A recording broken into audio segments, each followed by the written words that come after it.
It's a great line for games.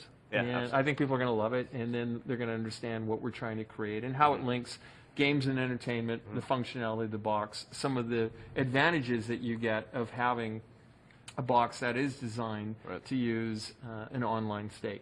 So that, to me, is a future-proof choice, and I think people could have arguably gone the other way if we didn't do it, and fortunately we have a product for people who aren't able to get some form of connectivity. It's called Xbox 360. Right. So stick with 360. That's your message if you don't, Well, don't like it? if you have zero access Yeah. to the internet, that is an offline device. I Yeah. mean, seriously, when I read the blogs and thought about who's really the most impacted, there was a person who said, hey, I'm on a nuclear sub, Right. and I don't even know what it means to be on a nuclear sub, but I've got to imagine that it's not easy to get an internet connection. Does that get you pumped or what? That got me pumped. See, I don't know what to say about these people. I mean, to say something like that, it really crawls under my skin to say something like that. The perfect example why I would not get an Xbox is because just a few months ago, Hurricane Sandy, I'm sure a lot of you guys know Hurricane Sandy. It hit New York City, it hit the entire East Coast. We were all devastated. We lost power, we lost internet. But most people, like I, had a generator. We were able to do certain things like, lots of movies, some DVDs. We got DVDs around, we watched some DVDs, pass the time. But there was no internet. So what you're trying to tell me is if I had an Xbox One and an event like this were to occur again, which I'm sure it will, because just a few days ago, making this video, a few days ago, there was a hurricane that went past New York City. Now, it was a tropical depression, but it just shows you it does happen. It's going to happen again. Another major hurricane is probably going to come by. I don't know, maybe it's not this year, next year. Point is, when Hurricane Sandy hit, I got directly hit because I live right here, like in New York City. So I got hit bad. It was bad for me. We all lost power. Some people got their power back in a week. I got mine back 2 months later. But I had a generator, so it wasn't that big of a deal. But the big deal was I had no internet for about a month. No internet whatsoever. Hurricane Sandy hit late October, and it came back on about late November, early December.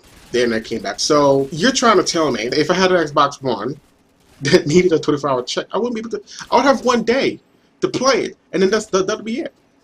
I mean, granted, that one day I'll be like cleaning up the place and helping my neighbors and stuff like that. Sure, but maybe a few days in, maybe a weekend or so, I want to probably play some Xbox for entertainment, and I won't be able to do that because I have no internet. And I don't think they realize that these things do happen. Catastrophes happen. Tornadoes happen and knock out the internet pole. Hurricanes do happen. They'll definitely knock out the internet pole. Okay, you could lose internet for a week plus. Maybe it depends on what provider you're with, but I had no internet. That's the point. That's my point. I had no internet for an entire month. So that would have made the Xbox One useless, a brick.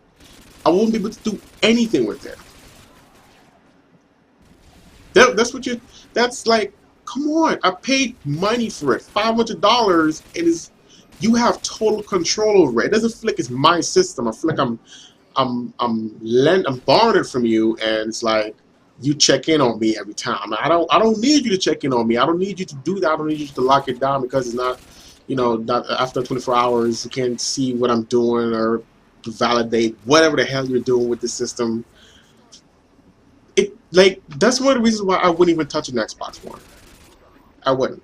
And just a few days ago, another hurricane came right past New York City. It's kind of rare, but another hurricane came past New York City. Now, it was a tropical depression, but it showed me that how some shit is going to hit down maybe this year or if not next year, So it already shows me that there's no way I can go with an Xbox One.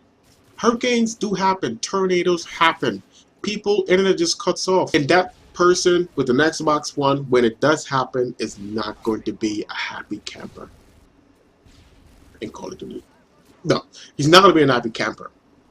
Okay, he's not going to like it. So this whole thing is really stupid. The 24-hour checks is really stupid. It just kind of shows that at first they were saying how it was a 24. It was you need to go online. At first, the guy came out from Microsoft and said how you would need to always be connected to the internet. He was right. I guess they changed it to 24 hours instead of being consistently connected. I was thinking at that time, maybe if you unplug the internet, boom, you can't use it no more. But now it's a 24-hour check. I mean, it's not going to work. It's just people are not going to like it. And unfortunately, they're going to lose a lot of sales because of this. Everybody's turning to PS4. I had an Xbox.